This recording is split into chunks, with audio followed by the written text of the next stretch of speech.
Bapak Ibu dan Ibu-ibu narasumber dan adik-adik mahasiswa Fakultas Ekonomi Bisnis ya, Fakultas Ekonomi dan Bisnis UIN Sarjana Jakarta.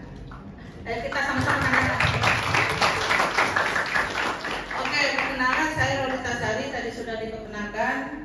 Kami dari Fakultas Adab dan Humaniora. Kita santai aja. Jangan tegang, ya. Tapi siap-siap di tangannya HP, karena kita akan belajar untuk menelusur koleksi-koleksi yang ada di UIN.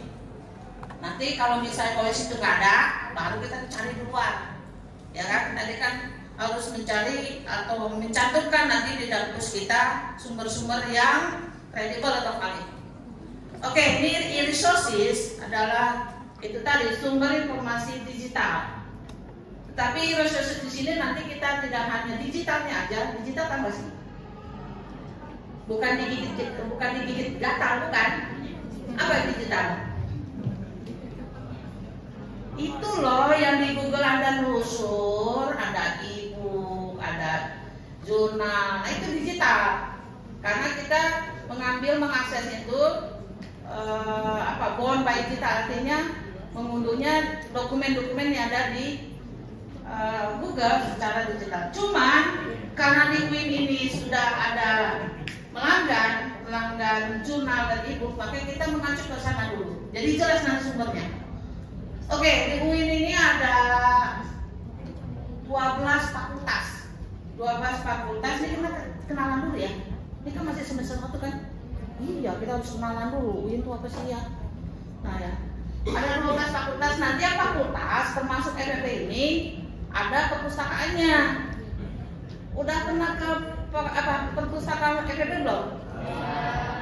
Siapa yang udah? Wih, mantap. Siapa yang belum? Habis ini main, ya. Ada di lantai 1. Nah ini ada Bu Yarma. Halo Bu Yarma. Ini ada Pak Gusman. Halo Pak Gusman. Kalau nanti habis ini nggak tahu, serbu Bu Yana dengan Pak Gusman. Oke, siap ya? Nah ini ya, sebentar. Nah sebelum ke secara fisik kita datang ke perpustakaan FEB, coba Anda telusur dulu koleksi-koleksi yang ada di sana. Coba OPAC. Ini loh yang atas. OPAC yang atas aja dulu. Kita kenalan dulu sama FEB. Jangan yang lain dulu. OPAC.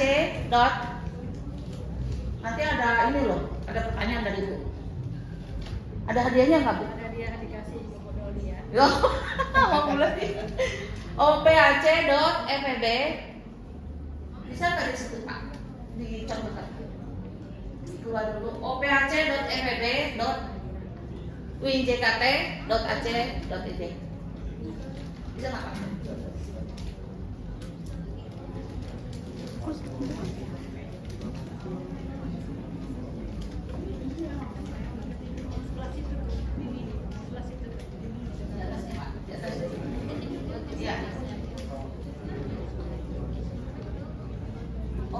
OPAC.FEB.uinjkt.ac.id. Ini mau maaf ya, suara ibu serak-serak basah ya, kayak ikan paus. Nah, tuh nanti timbul itu, klik loadingnya. Udah ada yang bisa? Loading? Ya, paket lah, jangan yang wifi. Wifi nanti rebutan. Paket. Ada? Oke gitu. Masa sih? Jakarta bener nggak sih? Bener kan? Coba lagi bener. Down ya? Nggak bisa juga, semuanya nggak bisa? Ya bisa ya. Ya sedih aku. Nggak ada? Oh nggak bisa, oke. Mudah-mudahan bisa ya. Udah balik lagi Pak ke materinya. Sambil nunggu. Nah kemudian misalnya, tak dulu Pak, masih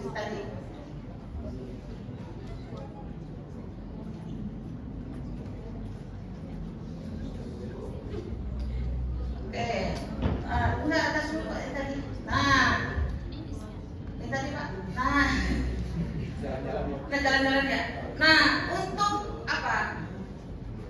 Ini kan banyak banget ya, dihafalin kan susah. Karena tiap fakultas itu pasti punya perpustakaan dan perpustakaan pusat juga punya OPAK. OPAK itu apa? Makanan bukan. Ini OPAC bukan OPAK, beda. Kalau OPAK itu iya makanan. Kalau OPAC online public access cataloging itu alat telusur. Koleksi-koleksi yang disediakan oleh perpustakaan secara fisik dia bisa ditemukan. Jadi Anda sebelum pergi ke perpustakaan misalnya, besok saya mau cari ini tentang akal bisnis dan ekonomi bisnis itu susah amat ya, cek buku di mana ya. Nah, karena mungkin online ini tidak ada, jadi ada fisiknya. Cari dulu Anda di otaknya, yaitu tadi opac.epb.uinjkt.ac.id. Nah, kemudian hari misalnya, mau bahas tentang ekonomi dari sisi kesehatan, atau ekonomi dari sisi politik, atau ekonomi dari sisi apa ya? Hukum. Nah, ini ada fakultas hukum, ada kesehatan, ada politik.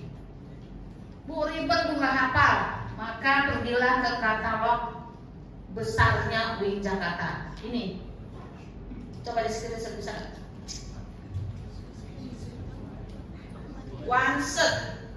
search.uinjkt.ac.id. Bisa nggak? Oh, nggak bisa lagi, mau berarti kuota ya kan pintar. Coba Pak, berarti bisa Pak. Praktekin Pak.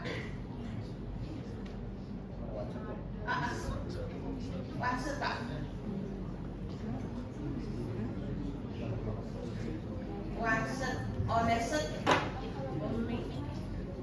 Oneset Pak. Nah, oneset.uinjkt.ac.id. Nah, ini katalog koleksi yang ada di seluruh UIN Jakarta. Contoh misalnya ekonomi Pak, ekonomi bisnis. Coba ada nggak sih politik ekonomi bisnis misalnya sih? Ada nggak sih? Ekonomi bisnis misalnya. Ekonomi bisnis misalnya. Saya juga belum tahu sih ada atau enggak, coba aja. Coba itu aja deh Pak. Udah, klik. Ada klik ya?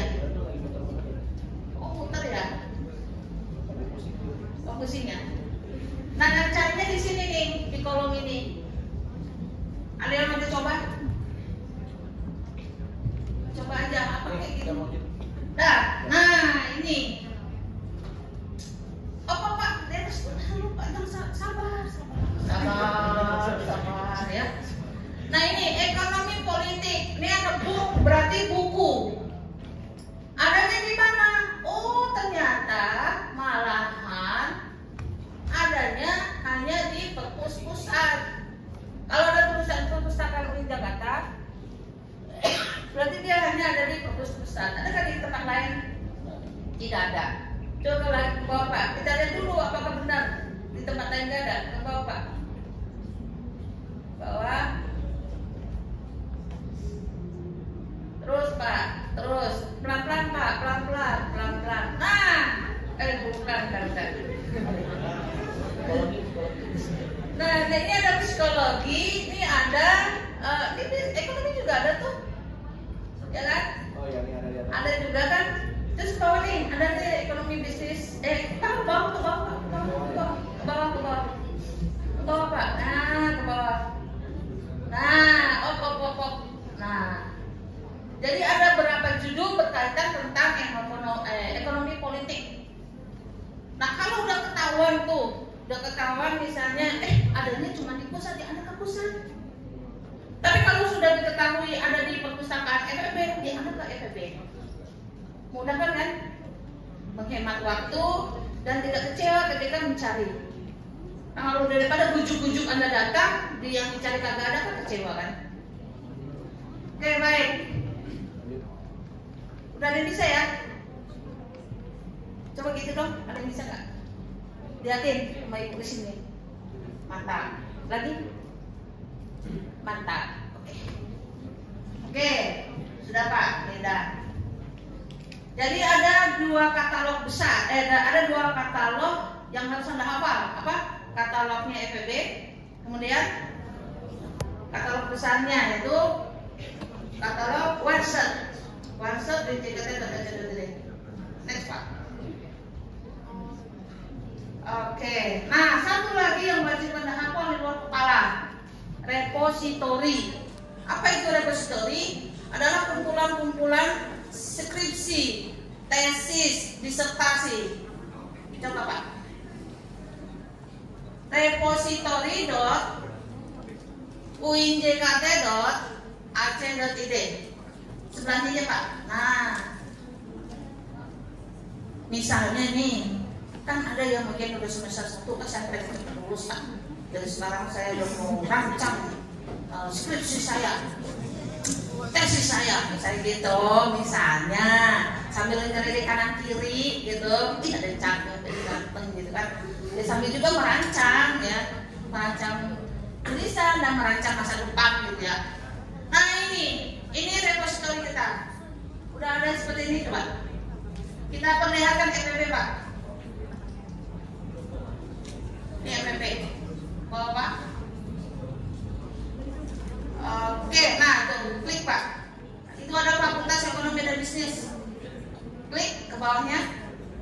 Bawahnya Pak. Bawahnya lagi. Nah, disesuaikan nanti dengan jurusan masing-masing. Misalnya manajemen. Klik Pak, manajemen. Manajemen, klik. Nah, ke bawah. Bawah Pak. Nah, itu ada berbagai macam. Nah, biasanya taruhlah di sini ya, skripsi. Klik Pak, skripsi. Klik Pak, skripsi. Nah, ke bawah. Nah, ini ada di kakak-kakak kelas yang udah lulus. Nah, ini coba klik salah satu. Klik ke bawah. Anda bisa download secara full text. Klik. Coba belum? Jadi nggak usah cari skripsi di FEB. Bukan berarti Ibu mengatakan tidak boleh ke perpustakaan, tidak. Cuma sebelum ke perpustakaan Anda sudah melusur terlebih dahulu. Jadi sudah ada bayangan ketika kita menuju perpustakaan Anda mencari apa. Nah ini full text. Bu ada nggak yang terbaru? Ya tentu ada. Ini yang lama aja ada, gimana yang terbaru? Pasti kan ada. Gitu kan logikanya. Udah dicoba belum? Udah, mana dia? Ya. Iya, sip, mantap ya. Oke. Lanjut Pak, materinya Pak, kita mau belajar aja, belajar santai. Apa? Serius tapi santai. Oke, nah ini yang wajib dihafal ya. opacfeb.uinjkt.ac.id. Dan kemudian yang tengah itu adalah opake perpustakaan. Jadi Anda sebagai mahasiswa FEB itu ada dua akses yang dapat Anda tempuh secara fisik, secara langsung, yaitu perpustakaan FEB dan perpustakaan pusat. Bagaimana dengan perpustakaan lainnya? Boleh, tetapi Anda tidak bisa mengincar itu secara fisik. Itu bedanya. Tapi dua itu Anda wajib menjadi anggota, perpustakaan pusat dan perpustakaan FEB. Oke ya. Untuk opaknya, opak tadi kita kan pada terusun. Opaknya pusat apa sih? Coba sebutin sama Ibu. Apa? Udah ya, FEB dulu ya. Opaknya FEB apa? OPAC.feb.id.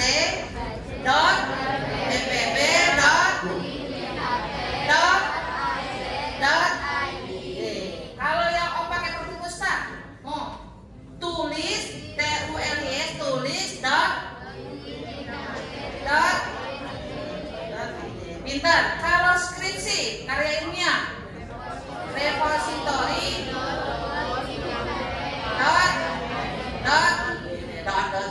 Oke, makasih.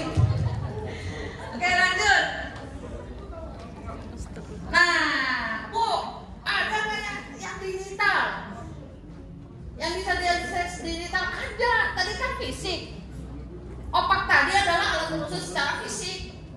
buku-buku servis. Sekarang ada nggak buku digitalnya? Ada. Tenang, UIN tuh kaya koleksi. Nah, karena ibu sudah punya akun jadi gampang. Coba Anda ke ini web slash ya gitu ya. Perpustakaan www.moco.co.id. Panjang banget. Bisa nggak? Bisa nggak? Coba web slash perpustakaan UIN.JKT.moco.id.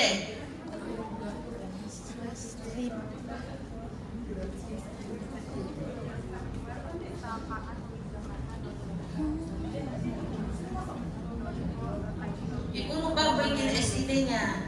Lupa. Seharusnya ibu bikin jadi tinggal begitu doang ya. Masa sih? Web slash perpustakaan UIN Jakarta.moco.co.id. Bisa kan? Nah, Kak, udah bisa. Ibu senang. Yang ke sini? Mantap. Itu bisa. Ada salah kali. Apa kalau kuotanya nggak ada? Yes, mantap. Itu disimpan ya. Nah, nanti jangan sekarang prakteknya. Karena ibu sudah ada aksesnya, jadi nanti Anda ini akan diataskan buat akun. Ya, buat akun. Nah, setelah Anda buat akun, nanti diverifikasi oleh perpustakaan pusat. Nah, kita contohkan, Pak, masuk Pak. Yang ini Pak. Nggak bisa ya Pak? Nggak bisa ya. Ya, coba di sampingnya aja Pak, bisa nggak Pak? Di H. Dan sampingnya apa tadi? Web slash perpustakaan UIN Jakarta.moco.co.id.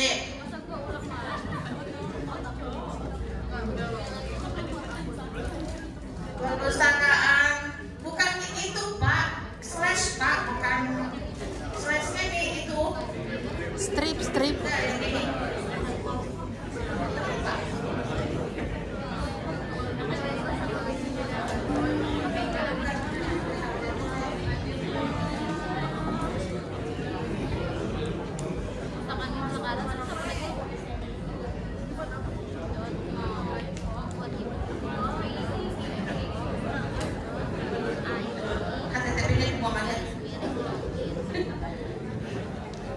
Ya, web slash www.moco.co.id.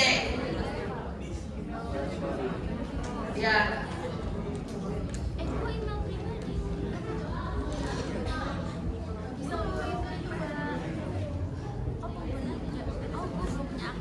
Aduh, loginnya yang banyak banget. Oke, karena waktu itu ditinggalin aja Pak.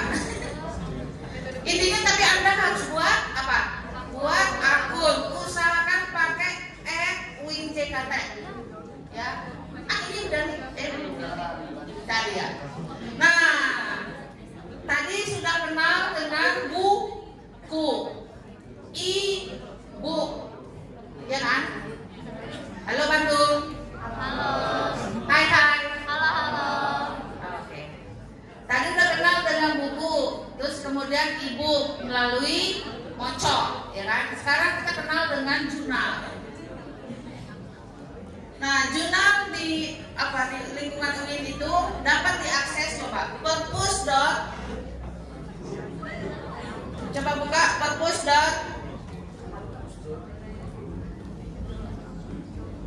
uinjkt.ac.id. Dah. Nah, itu webnya kekayaan perpustakaan UIN. Di dalamnya ini ada ini. Ibu buka dulu aja ya semuanya. Taruh Pak ke materi udah cepat. Materi dulu.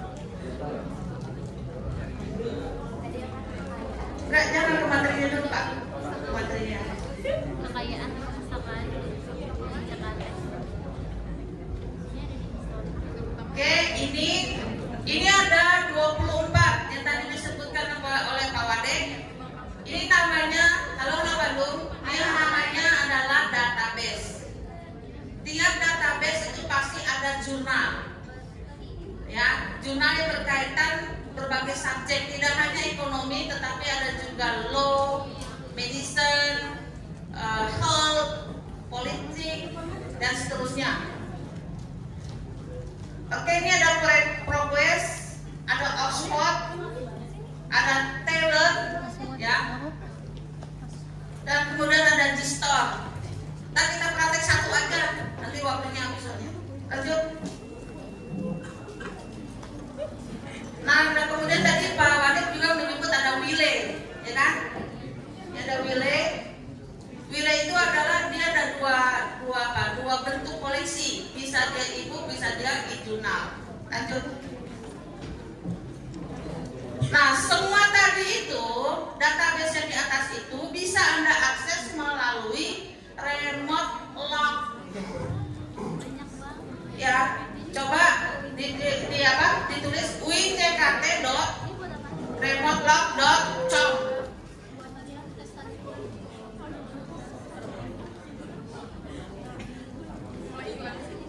winjkt.remotelog.com. Udah?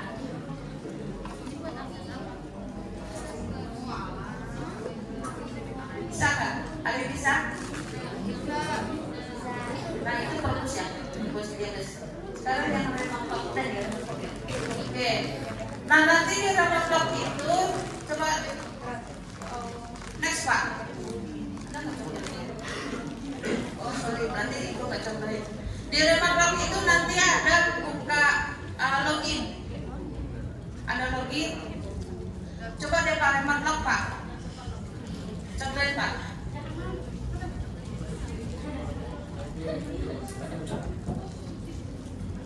remotelog.winjkt.ac. Di sebelahnya ini Pak. Oke. remotelog.winjkt.ac.id.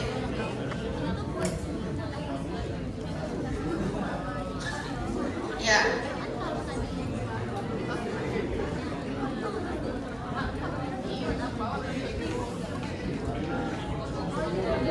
Nah ini, halo Bandung, udah seperti ini kan?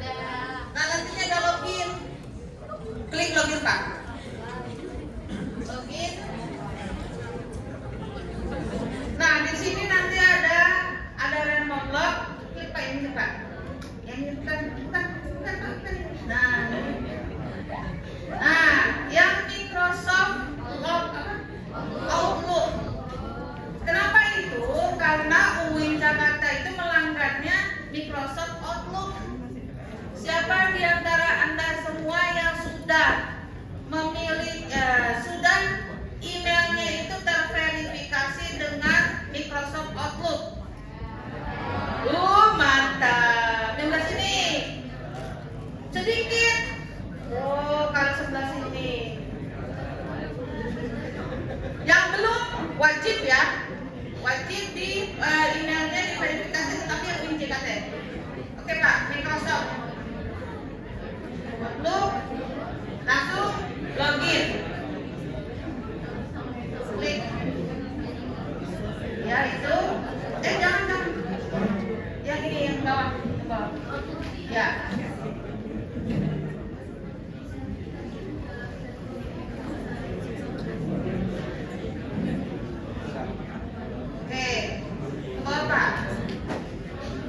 Bawah. Nah ini semua bisa diakses. Ibu kasih waktu semenit untuk mengakses. Karena waktunya mepet. Dah.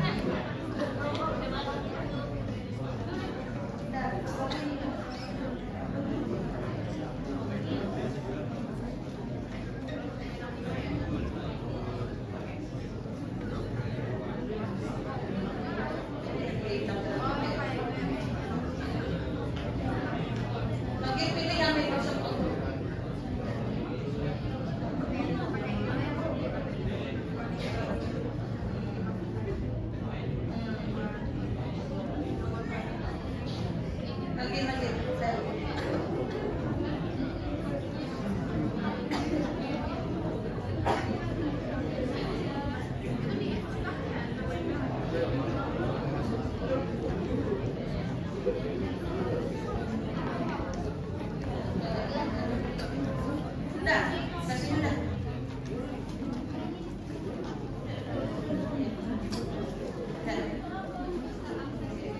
Yang dari sini.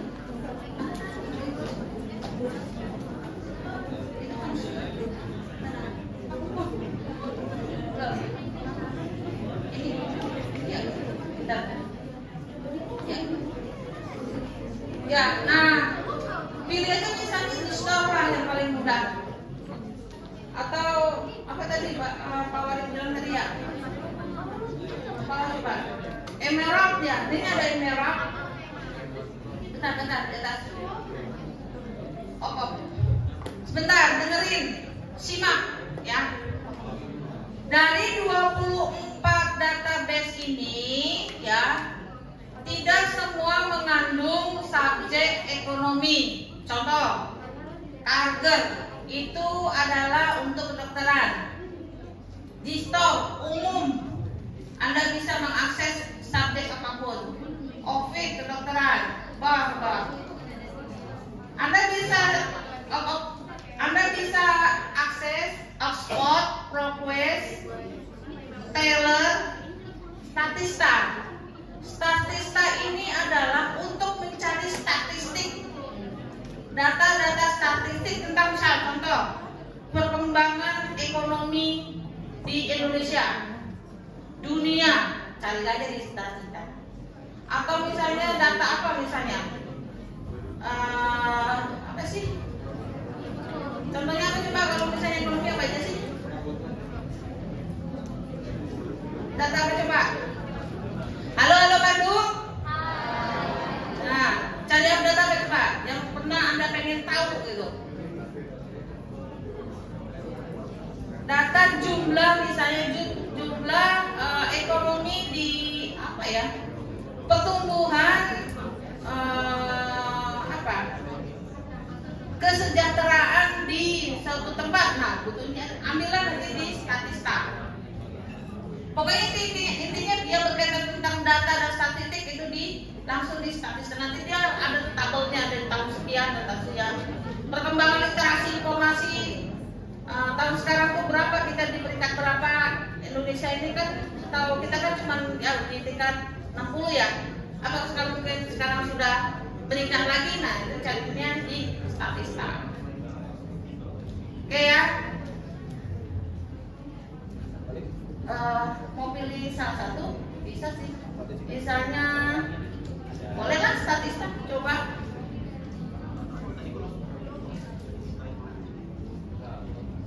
Nah kalau Bu bisa nggak Bu diakses di rumah? Bisa.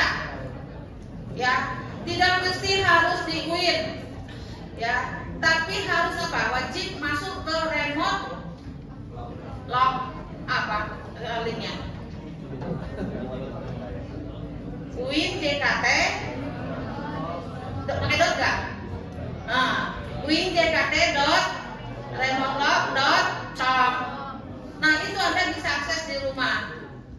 Aksesnya pagi bisa nggak Bu? Bisa. Jam 12 malam bisa nggak Bu? Bisa. Jam 3 bisa nggak Bu? Bisa. Sambil tahajud. Ya. Nah, ini bisa nih. Misalnya bisa sosial media, misalnya data TikTok, dia klik aja. Nah, ini Statista. Ya. Ini karena waktu juga masih ada 2 narasumber.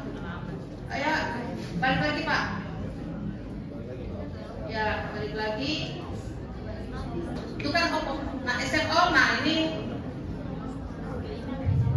TikTok Distribution of Global Audience 2024 by Gender. Nah, itu kan statistik itu kan. Tinggal klik aja. Bu, bisa nggak diambil Bu datanya? Bisa. Cantumkan nanti di dalam makalah Anda sumbernya. Bisa. Tuh. Balik Pak ke materi. Para mahasiswa mau S1, S2 mungkin ada dosen di sini. Ini harus hafal di luar kepala ya. Karena nanti kalau misalnya ada dosen yang mengeluh lagi, mahasiswanya sumbernya itu gak jelas, nah itu perlu dipertanyakan. Apakah nyimak atau tidak? Mudah-mudahan nyimak semuanya. Oke. Berisik Pak. Mulai. Aduh.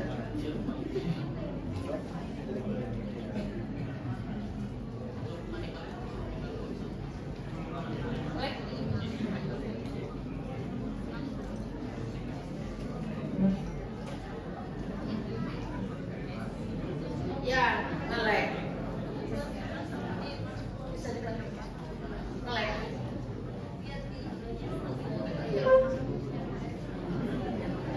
Ada di sini.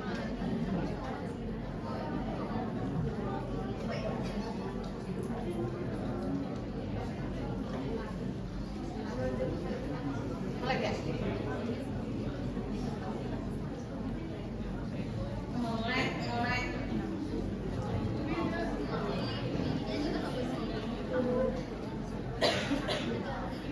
Oke, tadi rem monolog ya. Oh, ini ada. Padahal ini ada praktek chat GPT. Nah ini yang bentuknya ya, ini udah bisa. Udah bisa.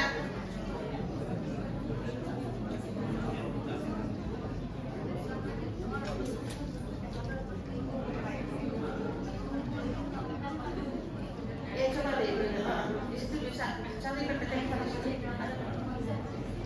Di file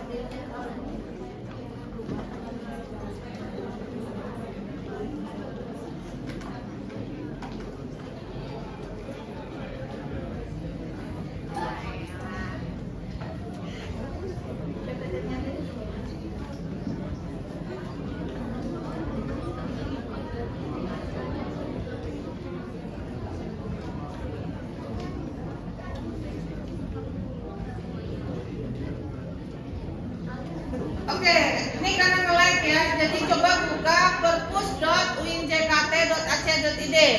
Nanti di sana ada dukungan riset. Nah, dukungan riset di situ nanti ada chat GPT.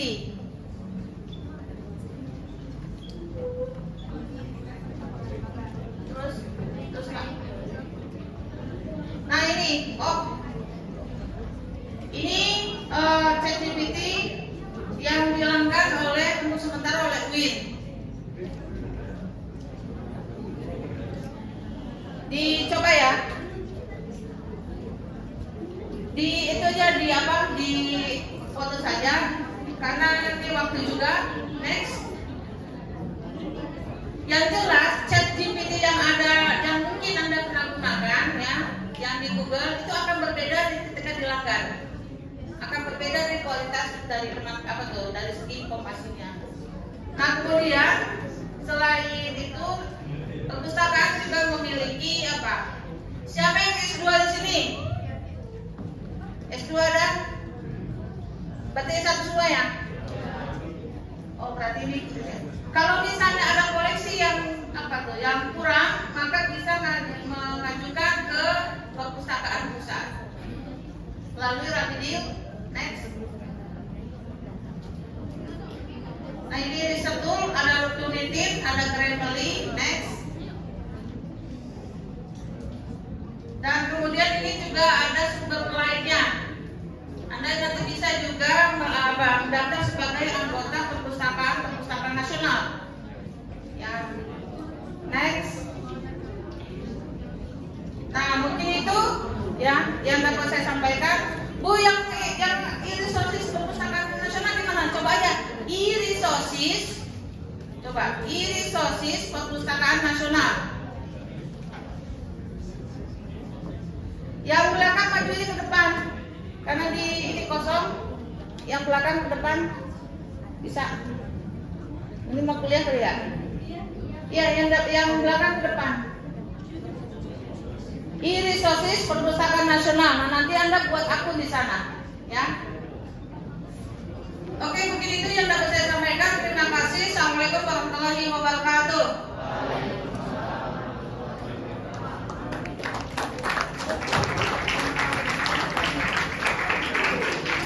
Yang belakang di depan aja deh. Nah, masuk. Nah, isi.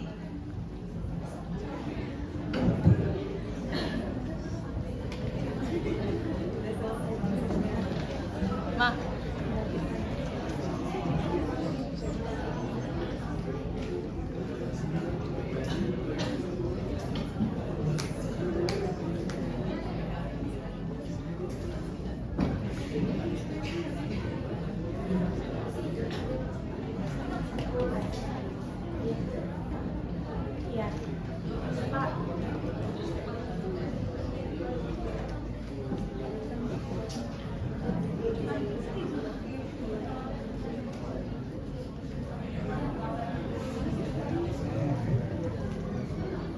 Ya, terima kasih. Kita aplaus untuk sekali lagi pada Ibu Dr. Lolitasari MHU. Semoga ilmu yang kita pelajari dari beliau bermanfaat. Nanti bisa coba ya di sini ke perpus bukannya jam 2. Boleh ke situ kalau mau belajar dan mengakses jurnal yang tadi Ibu Loli ajarkan. Ya, lanjut ke pemateri berikutnya. Untuk mempersingkat waktu, kita berikan kepada Ibu Lili Sudriaweni MHU. Ibu Lili Sudria, silakan.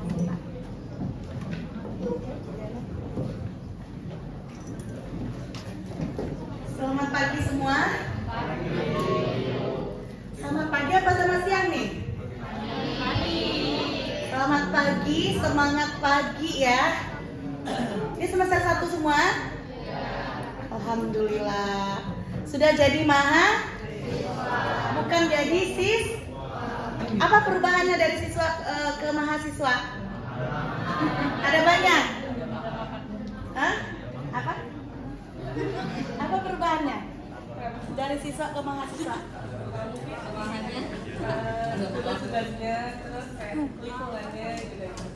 Udah nggak pakai seragam putih abu lagi, ya kan? Oke, semangat mahasiswa. Oke, saya sama ya dengan Bu Lolitasari dari Fakultas Adab, dosen prodi ilmu perpustakaan.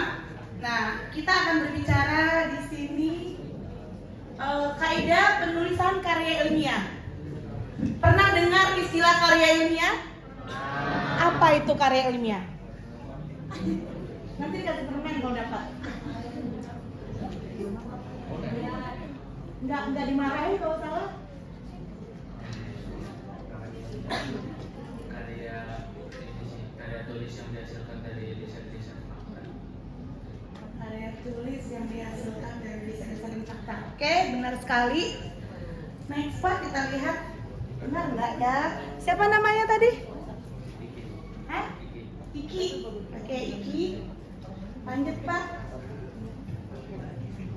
Nah, tadi kan Bu Lolitasari sudah menjelaskan bagaimana cara menelusur sumber-sumber informasi melalui e-research ya yang ada di perpustakaan, terus bisa juga dari web-web yang memang sudah terakreditasi atau bisa dipertanggungjawabkan keabsahannya gitu ya. Jadi kalau sudah belajar itu, sudah dikasih tahu itu, nanti nggak ada lagi yang searchingnya di Google biasa ya. Sudah dikasih tahu, nanti bisa di ini.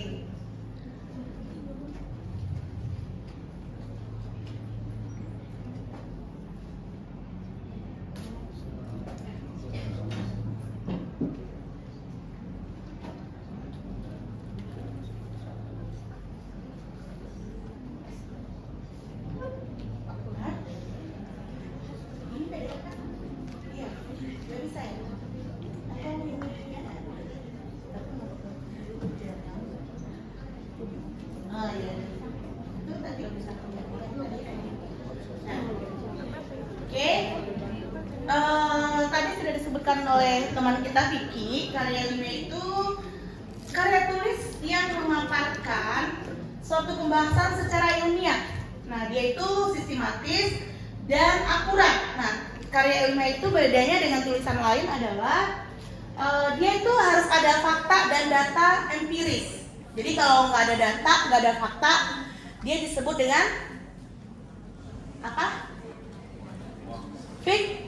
Fiksi. datanya nggak sih? Ada ya.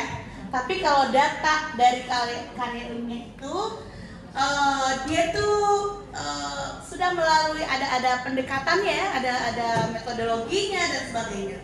Dan fakta dan data empiris itu bisa dibuktikan ya, dan itu bisa dilakukan di berbagai bidang, termasuk bidang ekonomi. Jadi kalau mau nanti di kelas pasti sudah ada kan dapat tugas dari dosen bikin makalah gitu. Sudah makalahnya gimana bikinnya gitu ya. Terus tadi sudah dikasih tahu nih sumber-sumbernya. Kalau bikin makalah itu sekarang nggak boleh lagi cakep-cakep di ngambil-ngambil di Google gitu ya. Harus ada kaidahnya bagaimana nulis karya ilmiah itu yang benar dan tepat gitu ya. Lanjut Pak. Mana tadi mutas?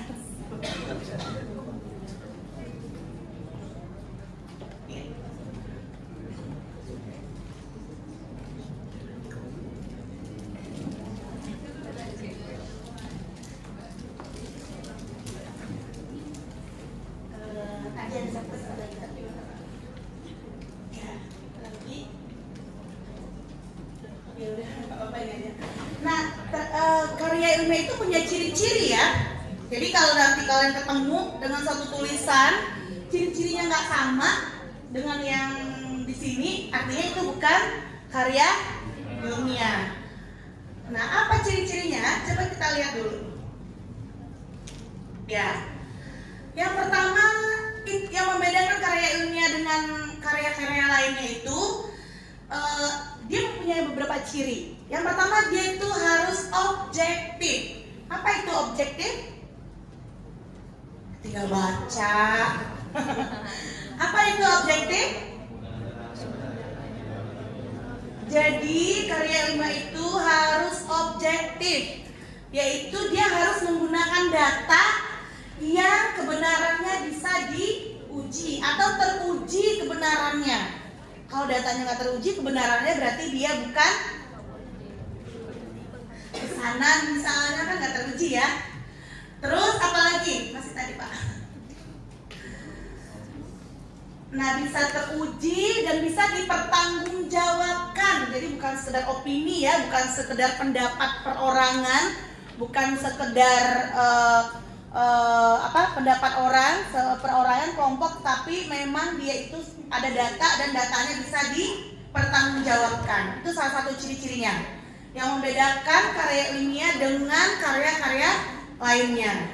Nah, karya ilmiah itu kalau kita sudah jadi mahasiswa di perguruan tinggi, itu sangat familiar dengan yang namanya karya ilmiah. Ya, itu udah sangat familiar sekali, nggak bisa dihindari.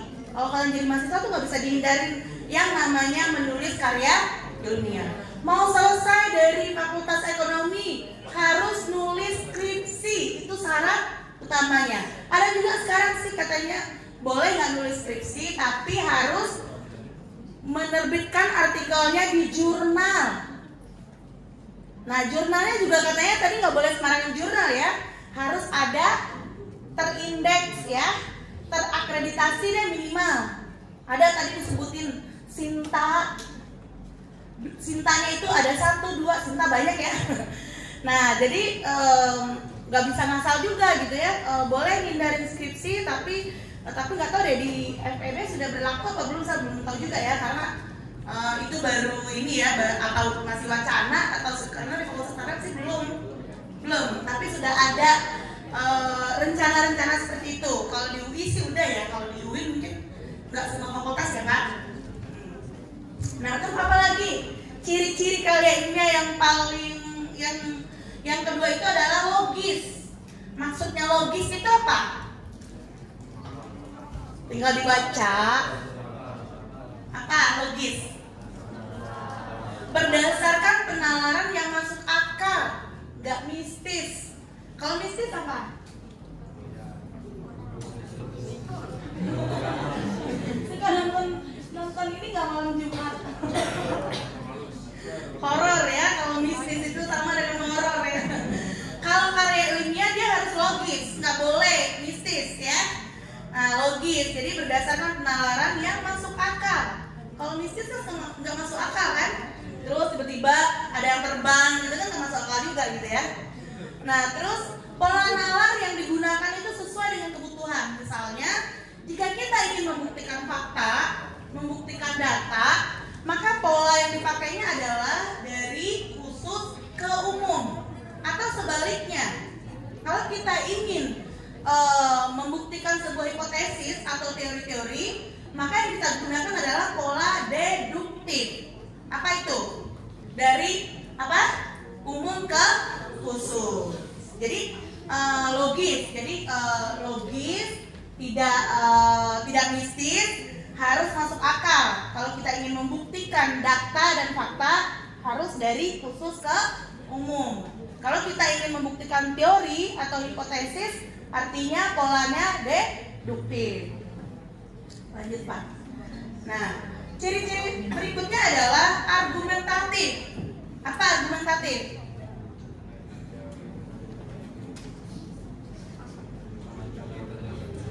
Mengaitkan teori dengan data empiris.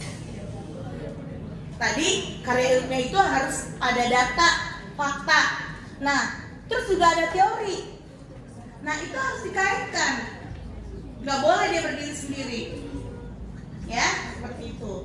Nah, yang selanjutnya adalah sistematis. Ditulis dengan struktur yang jelas. Nah, yang terakhir adalah bahasa formal. Jadi tidak boleh menggunakan bahasa. Sekarang bahasanya banyak yang alay ya. Nggak boleh disingkat, nggak boleh menggunakan bahasa yang tidak baku. Jadi harus menggunakan bahasa Indonesia yang baik dan benar. Nah, itu tadi ciri-cirinya. Ya, harus objektif, logis, apa lagi? Argumentatif, apa lagi? Sistematis, dan harus menggunakan bahasa yang formal.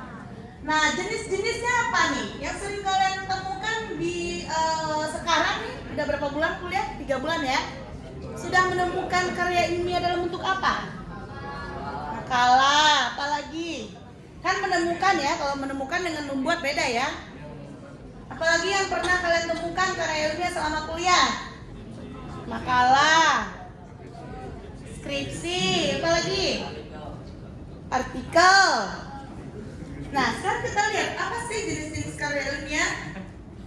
Yang pertama adalah makalah, ya, karya tulis yang menyajikan suatu masalah yang pembahasannya berdasarkan data di lapangan.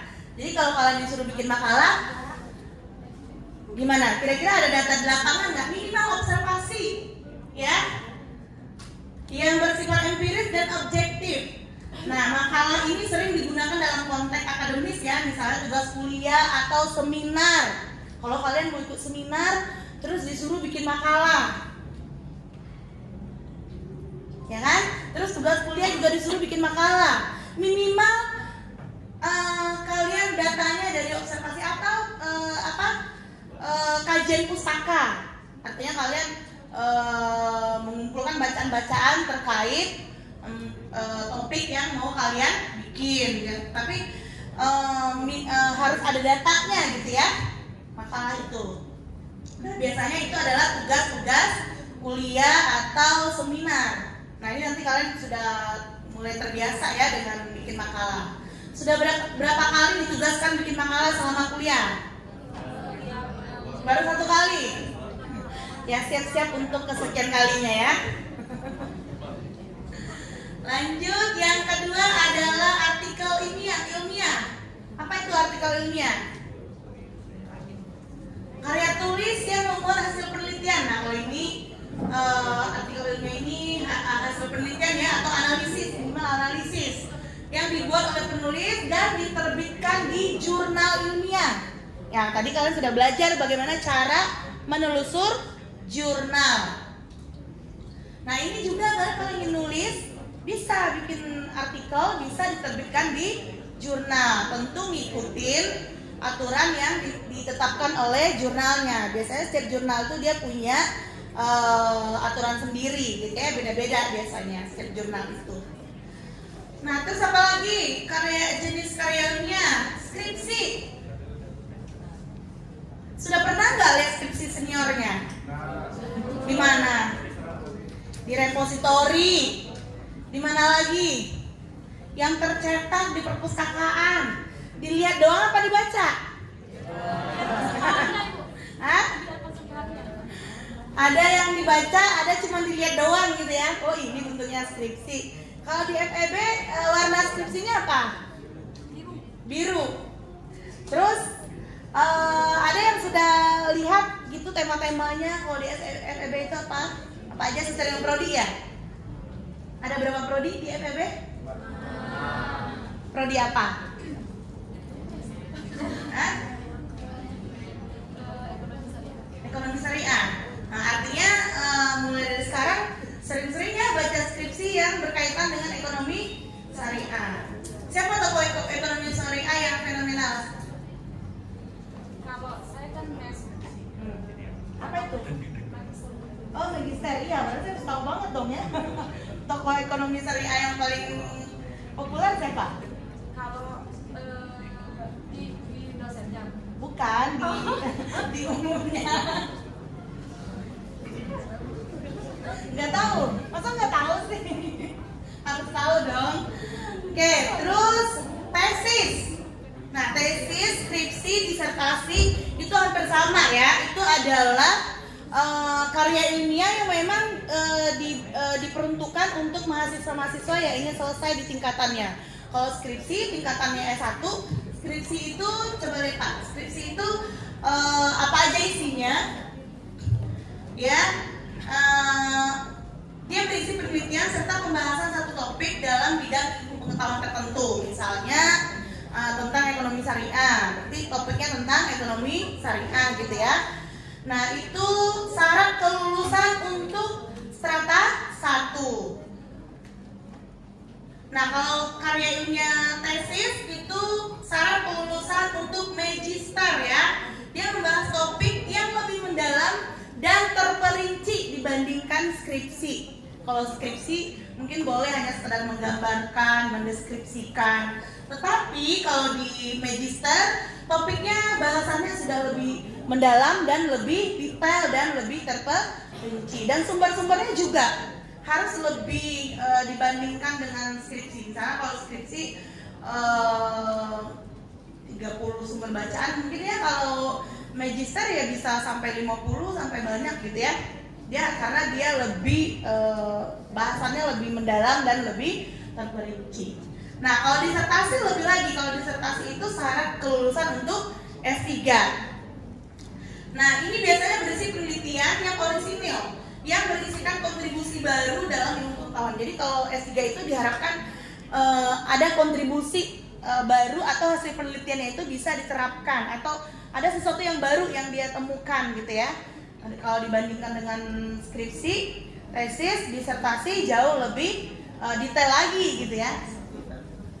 Nah, yang terakhir adalah laporan penelitian. Nah, dokumen yang menyajikan hasil penelitian itu secara rinci, termasuk bagaimana metodenya, datanya, analisis, kesimpulan. Nah, biasanya ini sering dilakukan untuk penelitian-penelitian atau studi penelitian. Biasanya kalau penelitian itu biasanya sivitas akademika itu biasanya dosen atau tim peneliti ada gitu ya.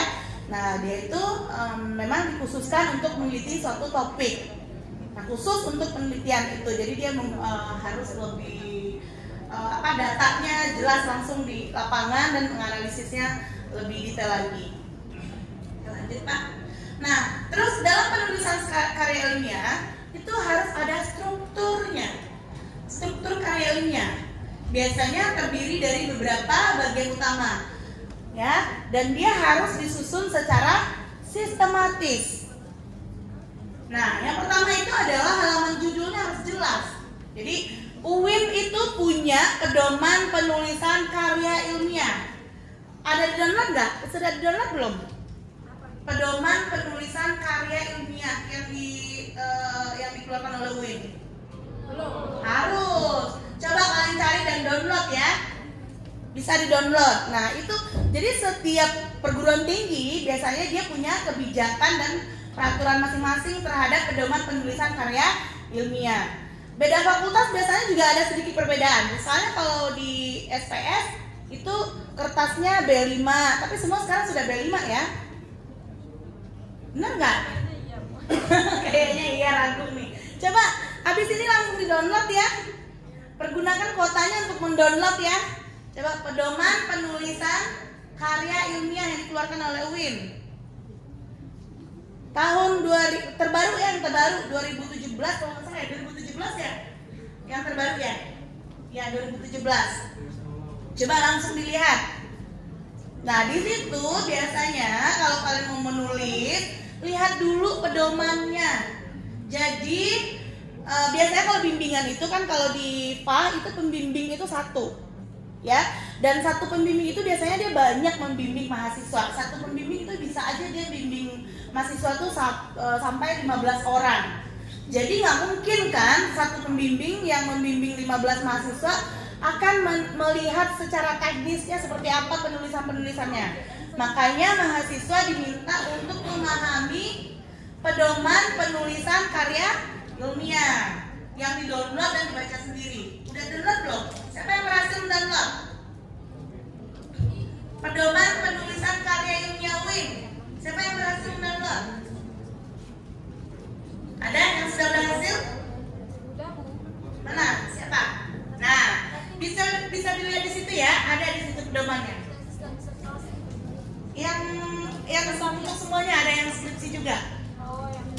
Nah, tapi nggak apa-apa itu nanti juga bisa diinin. Nah, kebetulan ya, memang di ini ya tesis ya. Nah, jadi apa yang perlu dibuat yang pertama kali adalah penulisan halaman judul, ya, membuat judul penelitian, nama penulisnya, institusi dan tahun penulisan. Nah, ini bisa disesuaikan dengan pedoman yang sudah dikeluarkan oleh perguruan tinggi masing-masing. Kebetulan kita UIN, berarti kita mengikuti pedoman yang dikeluarkan oleh UIN. Terus abstrak. Nah, abstrak. Jadi kalau menulis karya ilmiah, apalagi skripsi, itu wajib menuliskan abstraknya. Sistematikanya seperti itu, halaman judul, abstrak. Nah, abstrak itu isinya apa aja sih? Jadi abstrak itu apa sih sebenarnya? Siapa yang bisa? Abstrak. Dan isinya apa sih abstrak?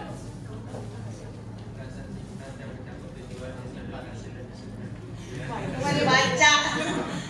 Jadi abstrak itu, dengan membaca abstrak itu orang jadi tahu, oh ini yang ditulis, ini yang diteliti, ini hasilnya.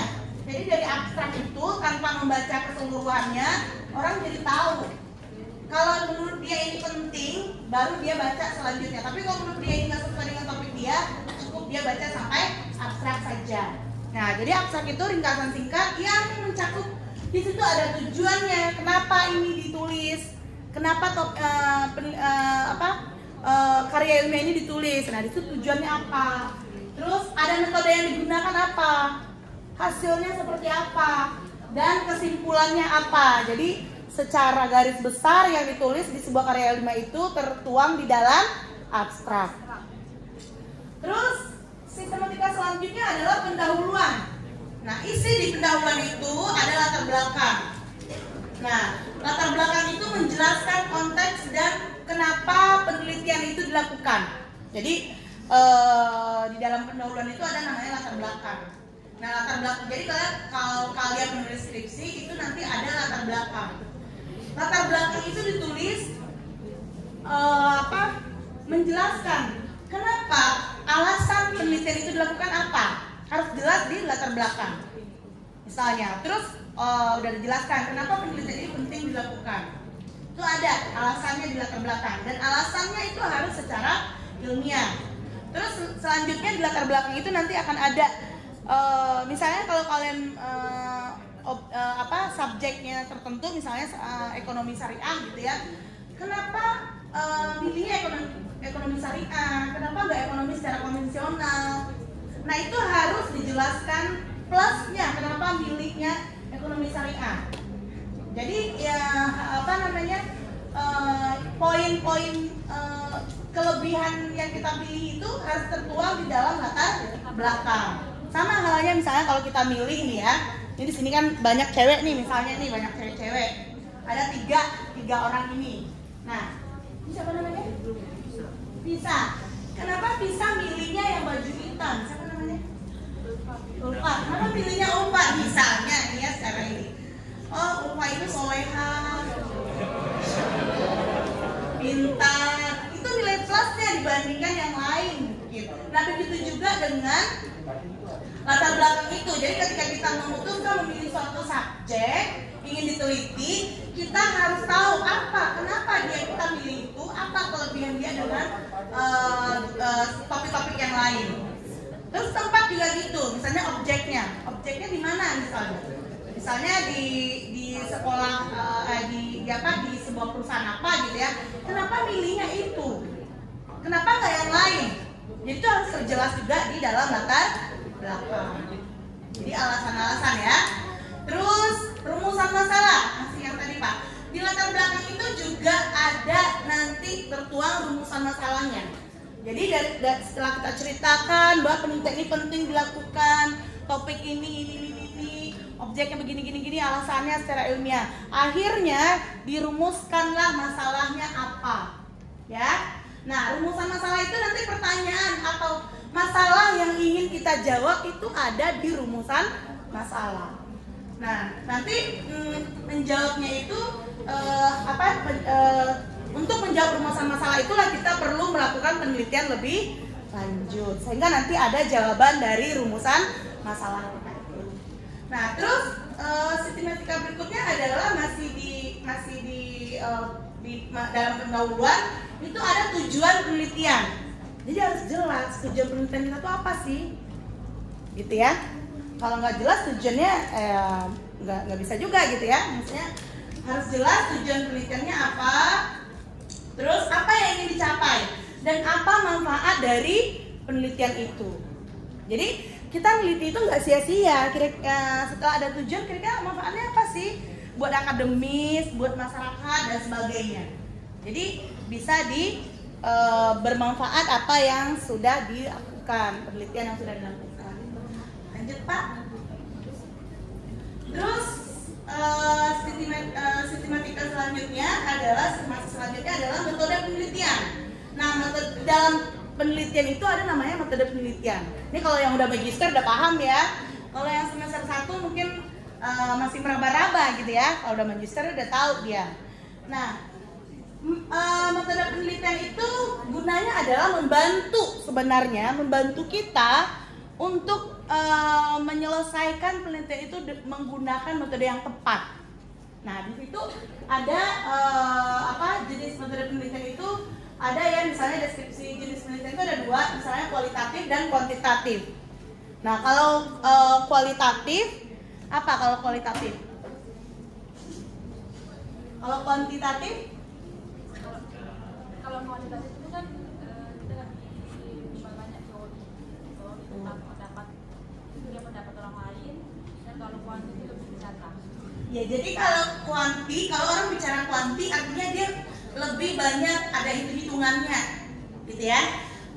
Mengukur, kalau berbicara dengan kuanti artinya kita itu sesuatu yang bisa diukur dengan angka. Nah, berbeda dengan kuali seperti itu. Nah, terus ada lagi populasi dan sampel. Nah, ini juga harus jelas populasi dan sampel ini. Populasi dan sampel itu adalah informannya atau informasi tentang subjek penelitian itu. Kalau di kuanti itu biasanya informannya itu bisa ya, informan itu bisa pasti manusia gitu ya, orangnya gitu ya. Nah, bisa melalui pengambilan datanya, bisa melalui kuesioner dan sebagainya.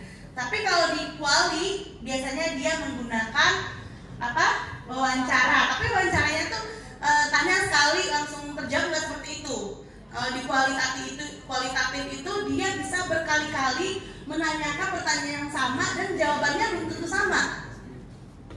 gitu. Tapi kalau kuantitatif sekali nyebarin kuesioner dapat angka udah bisa langsung diolah. Jadi tergantung nanti kita itu menelitinya apa, terus kita menggunakan metode apa. Jadi metode itu adalah mempermudah kita sebenarnya ya untuk menyelesaikan penelitian-penelitian kita itu. Nah, jadi nanti temanya kemana, menggunakan apa, nah itu lebih lanjut lagi.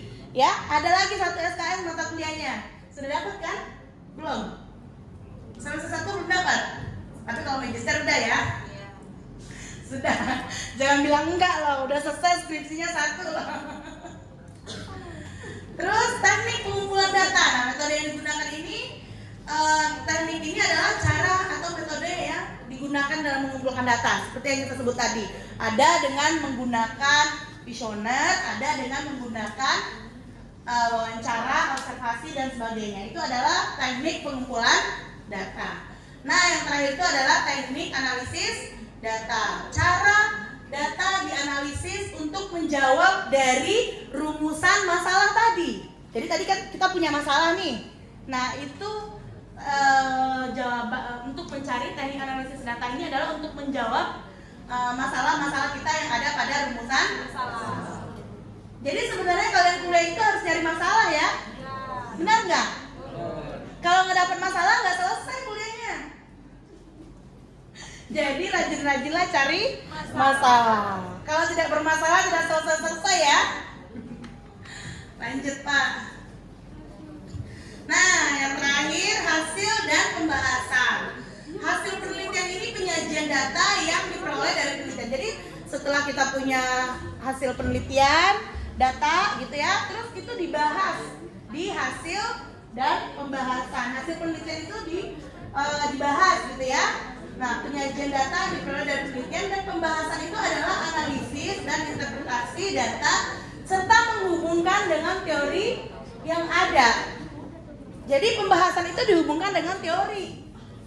Mau dia kuali, mau dia kuanti, tetap data itu harus dihubungkan dengan teori-teori yang sudah kita gunakan. Cuma kalau kuali itu dia teorinya bisa aja nanti disesuaikan dengan data yang didapat. Sedangkan kuanti itu dari awal sudah ditetapkan. Mau membahas dengan apa?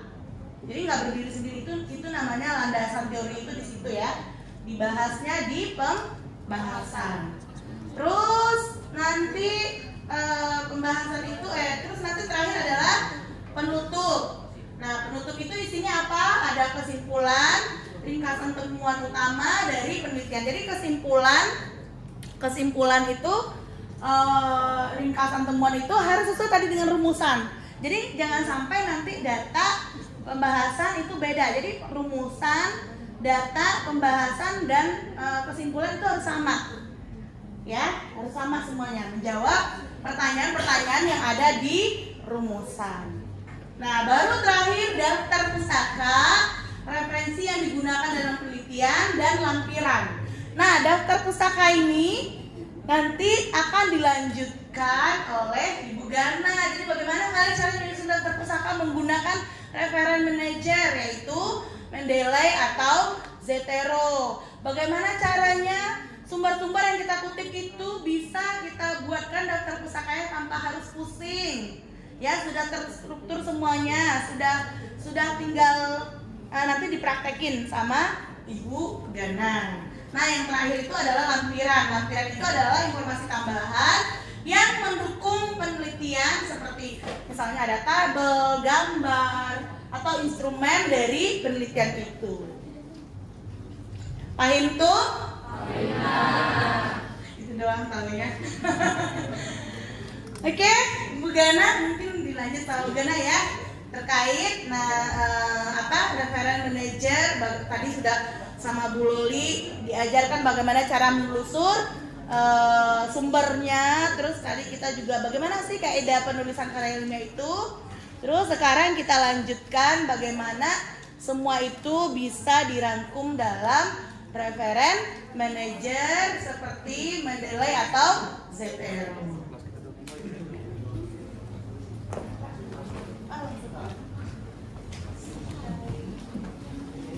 Praktek malah kabur.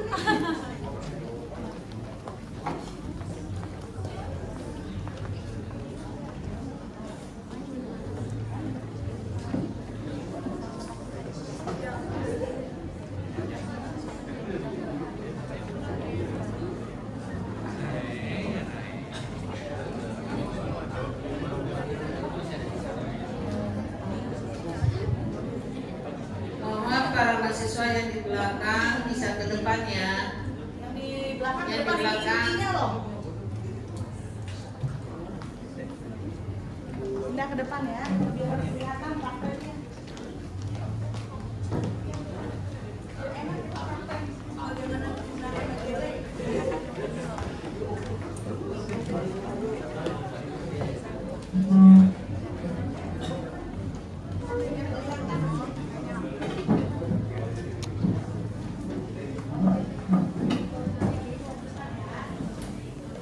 Bagi yang ada yang bawa laptop, lebih baik dikeluarkan laptopnya karena kita praktek bagaimana mengelola referensi menggunakan software Mendeley.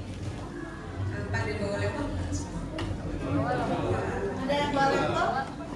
Ada yang satu aja bawa laptop. Ada. Bisa duduk di depan saya di sini. Karena intinya dari semua yang dijelaskan tadi itu ya praktek. Kalau kalian tidak bisa mempraktekkan, ya percuma. Silakan. Oh, di depan. Masya Allah, silakan Pak. Sini, maaf. Aja ini maaf kan. Ya. Dengan Mas siapa ini?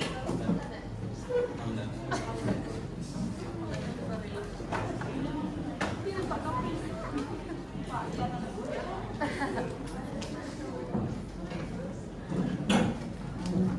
Oke, sudah siap semua untuk dilanjutkan materinya. Semoga kalian semua masih tetap semangat ya, dan juga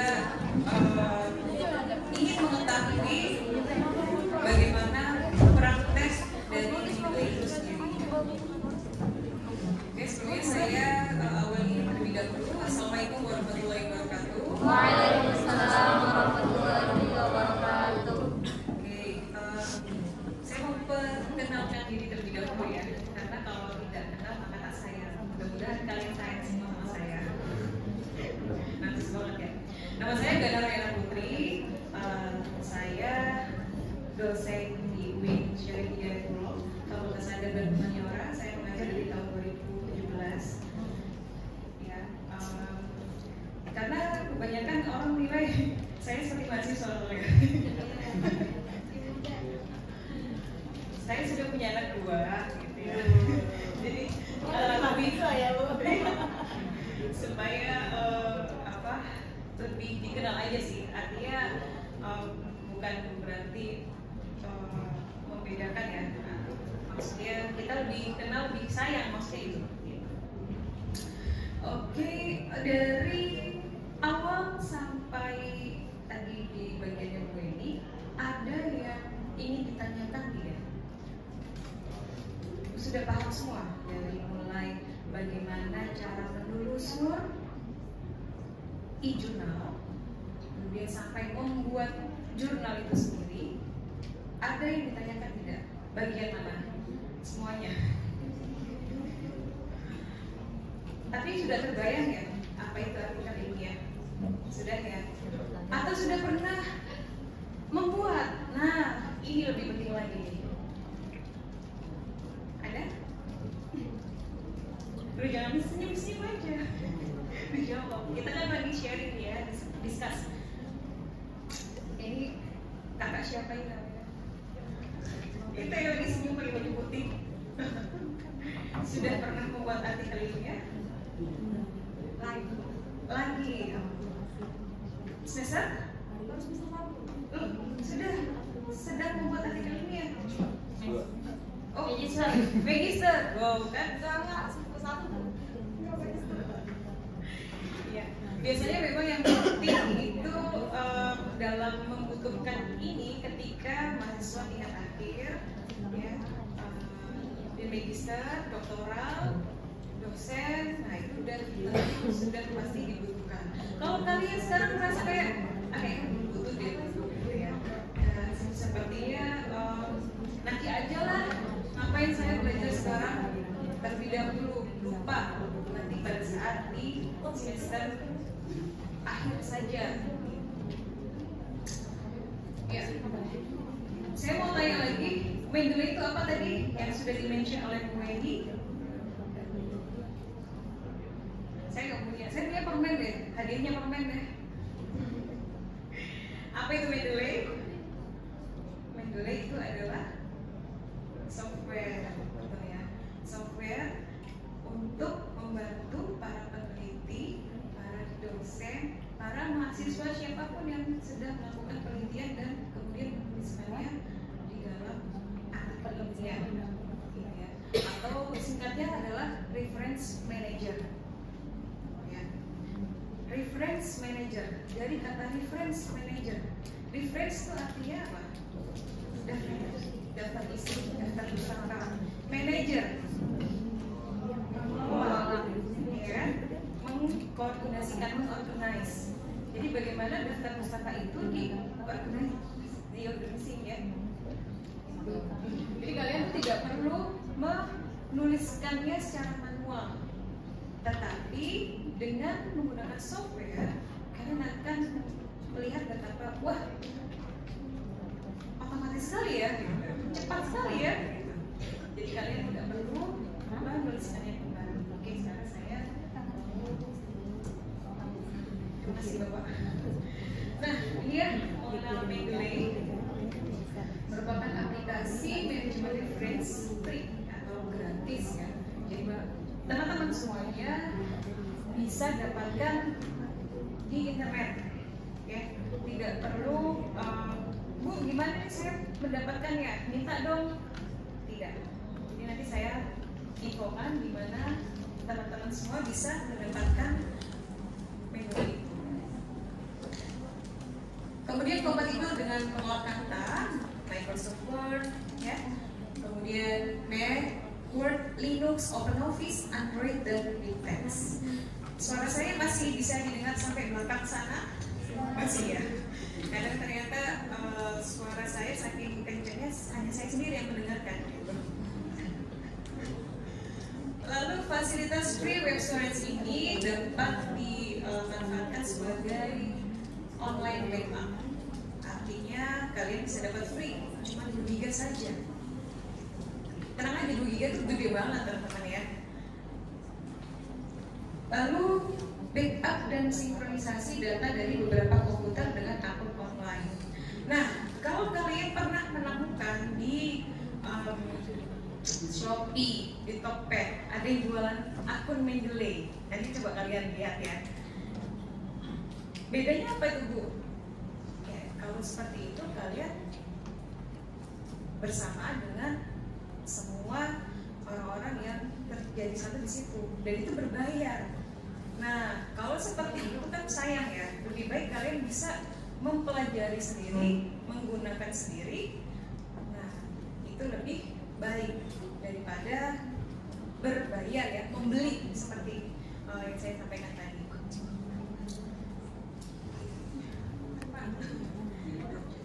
Nah, ini fungsi Mendeley ya, tadi yang sempat saya mention ya, bahwa yang pertama untuk mencari referensi dan menyimpan referensi, lalu yang kedua membantu menemukan kembali referensi yang telah disimpan, jadi dipanggil, gitu ya.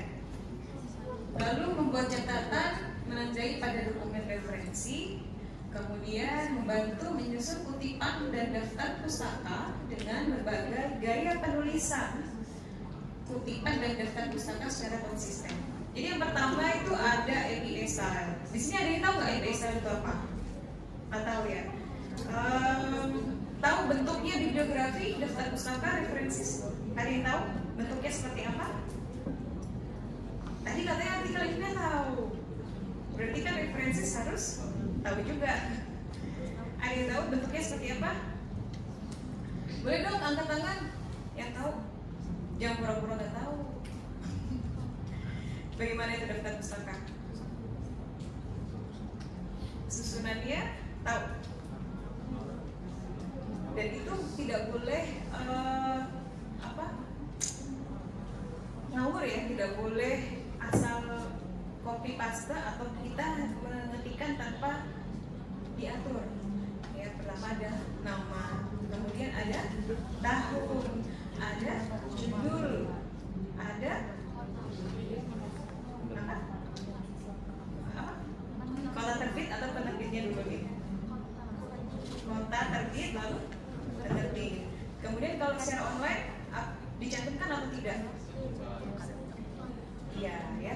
itu udah yang bisa tuh. Jadi jangan pura-pura nggak tahu.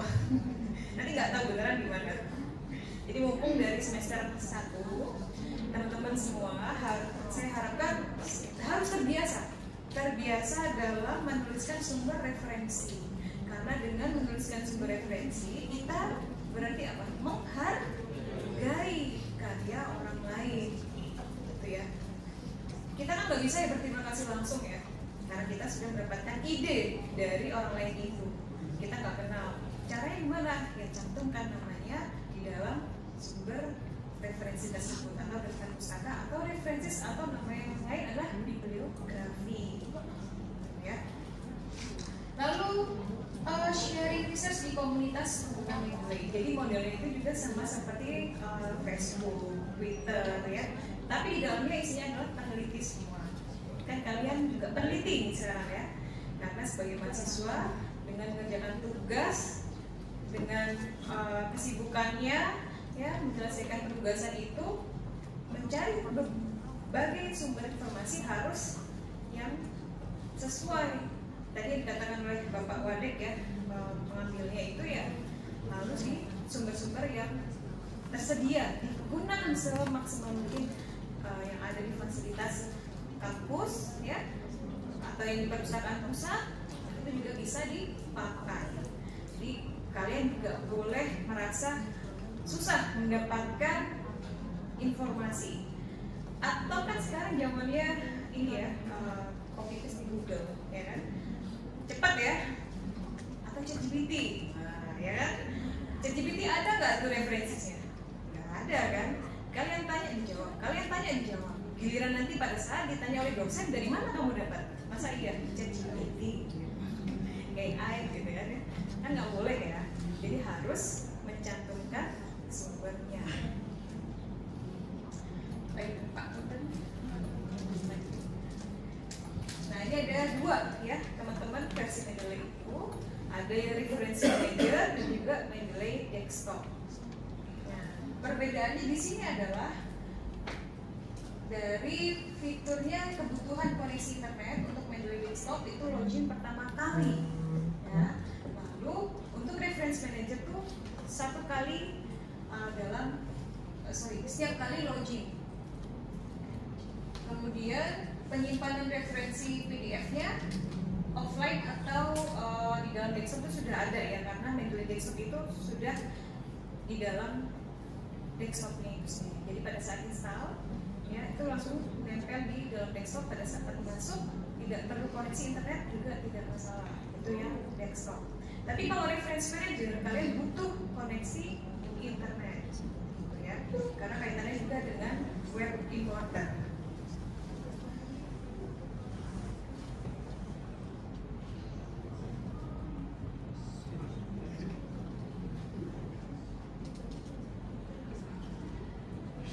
Nah, ini ya plagiarism. Tadi yang saya sempat infokan bahwa copy paste. Ada yang tahu nggak plagiarism itu apa? Plagiat, plagiasi. Plagiarism itu mengambil ya miliknya orang lain tanpa dicantumkan sumber-sumber referensinya, dan itu tidak boleh. Dan teman-teman sekalian, kalau meng-copy paste itu juga jangan dari sumber-sumber yang tidak akurat. Kalau Wikipedia, boleh nggak kira-kira? Oh, udah pintar semua ya ternyata ya. Kalau Blogspot, oh pintar kan? Berarti pura-pura nggak tahu nih, pura-pura nggak bisa nih teman-teman ini. Kalau WordPress, bisa nggak? Boleh nggak? Sama ya, nggak boleh. Blogspot, WordPress, Wikipedia itu nggak boleh. Bolehnya di mana? Ya di domain yang terakurat. Di mana itu? Ya ACID, SCH.com pun itu juga masih kita perlu lihat bagaimana isinya, gitu ya teman-teman ya. Kalau misalkan .com masih meragukan, ya jangan dipakai. Google Scholar itu yang wajib kalian gunakan bersemangat sebagai mahasiswa, sebagai akademisian. Carinya di mana? Google Scholar. Di situ ya. Nih ya, why don't plagiarism? Ya, lazy to critical thinking, malas untuk berpikir kritis, karena pikirnya apa? Instan, ya. Kalau baca buku, kemudian baca artikel jurnal lama, mending tanya ChatGPT, gitu ya. Lalu ada once instant become hard work. Tadi yang saya katakan soal instan, ya. More important the result than the process.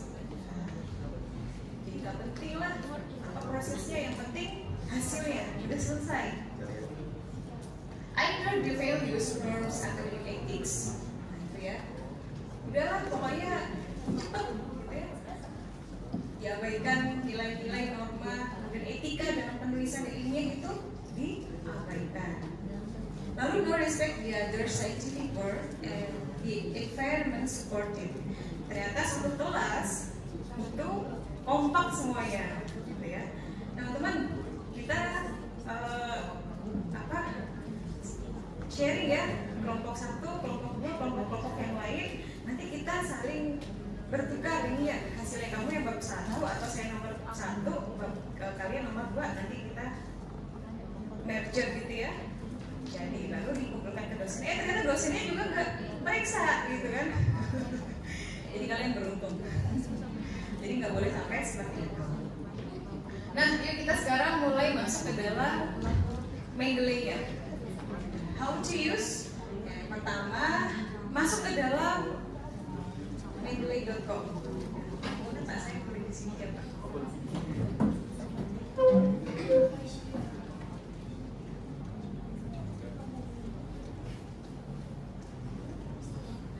Masuk ke dalam sini ya URL-nya mendeley.com.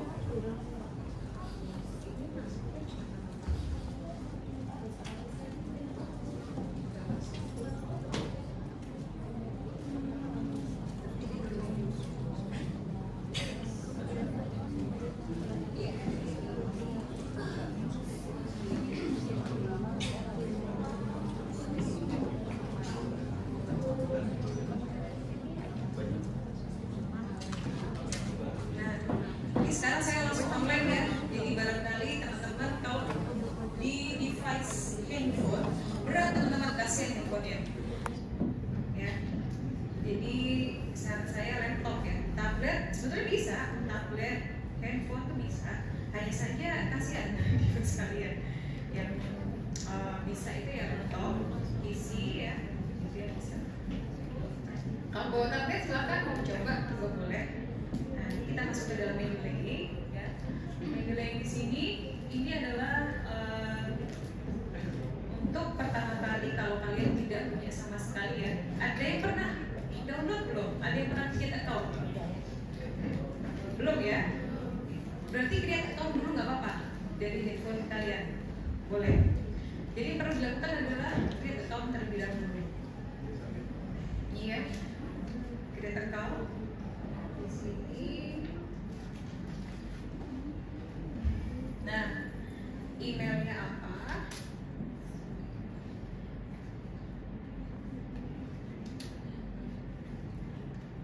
Kalian gunakan, bisa menggunakan email Win juga boleh, ya email Gmail juga boleh, terserah. Pak, di sini Microsoft-nya sudah bisa dipakai semuanya. Itu bisa ya. Dan perlu diketahui dari awal anak menggunakan dari Mendeley harus memiliki account Microsoft juga. Karena apa? Pada saat nanti kita sudah masuk nih ya, udah create account, masuk ke dalam aplikasinya, itu fungsinya adalah untuk Mendeley site. Kalau dari situ tidak terkoneksi dengan account Microsoft, maka tidak bisa ya. Bisa dengan menggunakan akun institusi ya. Jadi artinya kalau misalkan kalian lupa gitu ya, aduh apa yang Microsoft saya, nah itu harus segera dicari. Kalau misalkan tidak ada sama sekali ya, menggunakan Gmail itu tidak bisa. Beda ya, yang tadi saya infokan Microsoft site sama yang create account ini gunakan Gmail juga boleh, atau mau email juga boleh. Sudah ada yang bisa masuk ke dalam create account-nya? Bisa? Belum? Ada kendala? Kendalanya apa tuh? Bisa? Mas Hamdan? Hah? Iya. Open-nya Hamdan, baru first-nya di last name-nya. Passwordnya yang jangan susah-susah ya teman-teman ya, karena ini bisa digunakan sampai seumur hidup kalian. Mungkin ada yang mau jadi profesor, nah ya kan? Nah itu bisa digunakan terus ya. Ini saya coba menggunakan ini ya, email saya Gmail. Kalau email itu bebas apa aja, tapi kalau yang di laptopnya kalian harus punya Microsoft Office-nya. Ya, lisensinya sudah jelas, sudah ada. Nah, ini passwordnya kalau saya sih daripada lupa, saya taruh aja di sini ya, save password di dalam laptop saya. Lalu sign in. Kalau sudah ini ya, create account. Nah, ini tampilan yang tadi saya katakan bahwa bisa sharing dengan peneliti-peneliti yang lain. Nah, di sini ya. Jadi nanti kalian kalau udah masuk ke dalam yang account-nya, nanti kalian bisa berselancar sendiri, lihat-lihat apa yang dia. Lalu karena belum ada reference manager-nya terinstall di dalam laptop ya atau device kalian masing-masing, link download Mendeley Reference Manager ini diklik. Tenang, bagi yang kalian yang tidak bawa laptop, saya di materi slide presentasinya detail satu persatu ada. Jadi insya Allah akan saya share. Mau apa enggak nih share? Wadi Biro.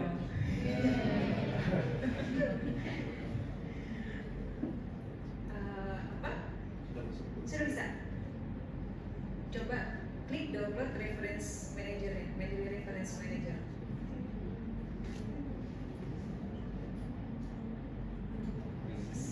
Kalau saya nggak download lagi nanti double. Dan akun Mendeley ini ya, misalkan nih kalian buka di laptop, kemudian di laptop yang lain itu terbuka juga, itu bisa, gitu ya, bisa dua device. Kalau misalkan nih untuk backup saya supaya punya di akun yang lain, create account lagi aja. Jadi Gmail sama Win misalkan itu bisa dilakukan, gitu ya. Bisa sampai instalasinya.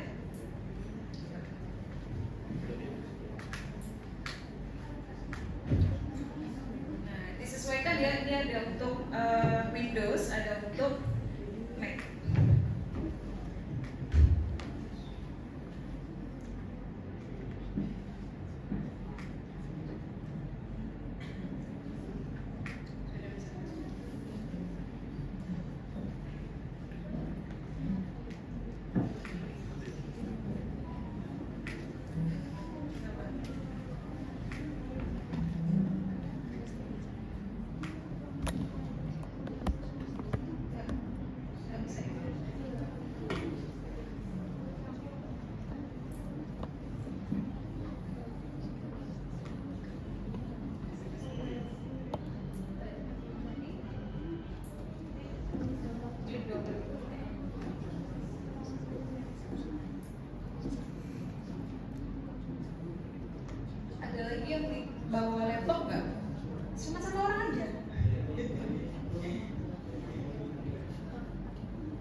nggak saya run ya. Tulisannya adalah Mendeley Reference Manager 2.1.2.0. Ada namanya.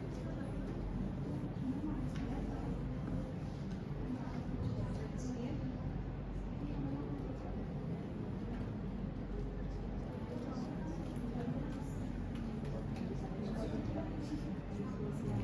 Nah, jadi bukan yang tadi ya.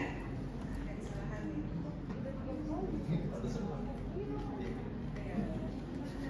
Di running sampai terpasang ya.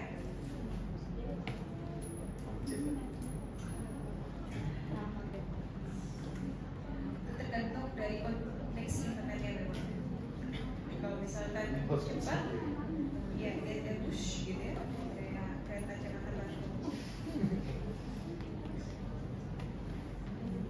Nah ini karena saya sudah ada, jadi saya tidak running ya. Ini contoh-contoh ya, tapi nanti saya akan back. Oh sama ini saya juga masih loading. Saya kira sudah selesai. Jadi teman-teman semua tidak perlu menanyakan minta dong software-nya, tapi kalian bisa download sendiri. Nah ini udah yang open file. Nah tampilannya kan seperti ini ya. Anyone who use this computer or only for me. Nah jadi kalau ini laptop hanya khusus untuk saya, ya bisa pencet yang anyone who use this computer. Kalau only for me berarti ya pada saat masuk pasti ada pertanyaan lagi ya untuk password. Lalu install. Sudah sampai install? Belum. Pakai Anyone yang boleh. Karena kan apa di laptopnya kan khusus buat kamu kan?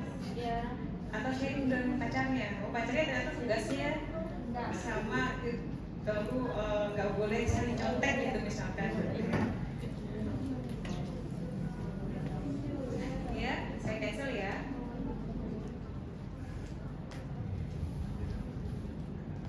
Sudah? Bisa? masih passwordnya di HP. Oh. Ini saya pakai apa? WiFi ini kok kencing kencang. Ayo, kencang sekali. Soalnya nggak tahu kalau ininya.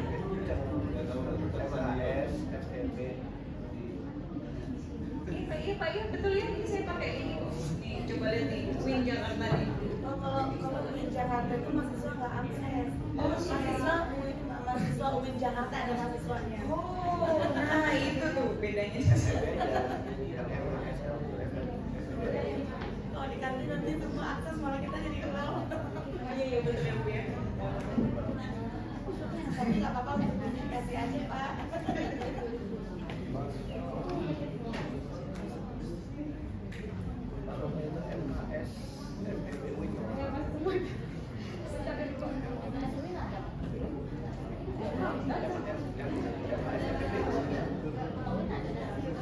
Karena kalau download itu butuh ini ya, butuh internet ya.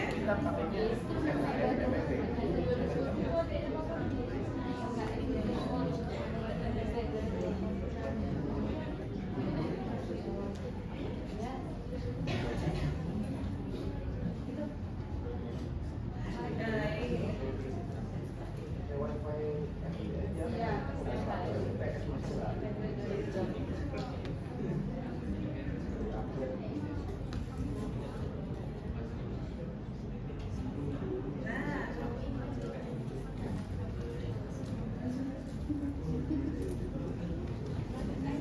Nah, dilanjut lagi ya.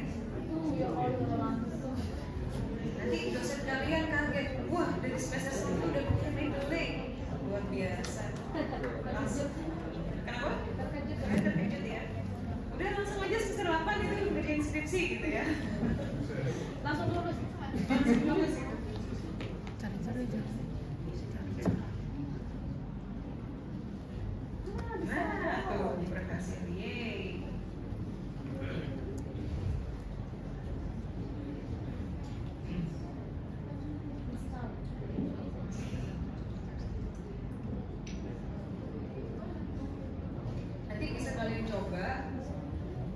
reference manager, bisa yang install. Terus sebetulnya sama fungsinya, hanya saja perbedaannya tidak misalnya online sepertinya tidak, dan juga ada beberapa fitur yang ada di dalamnya yang di reference manager itu tidak ada. Jadi yang paling lengkap itu adalah di desktop. Tapi untuk fungsinya lebih sama ya keduanya. Sudah finish.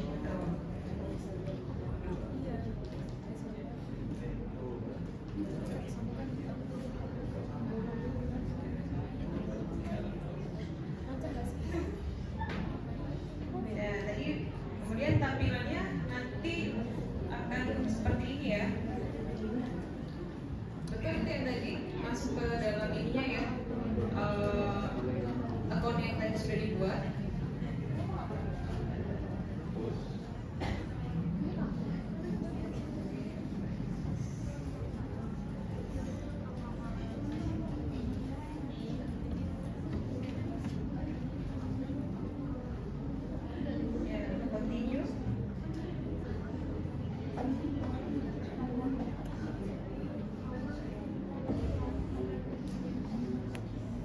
Passwordnya apa yang tadi?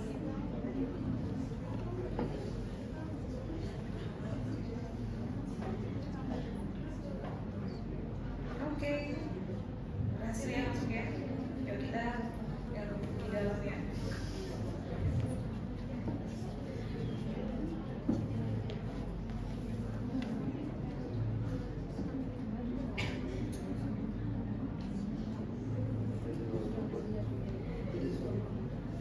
Tampilan di dalam reference manager Mendeley seperti ini ya teman-teman ya.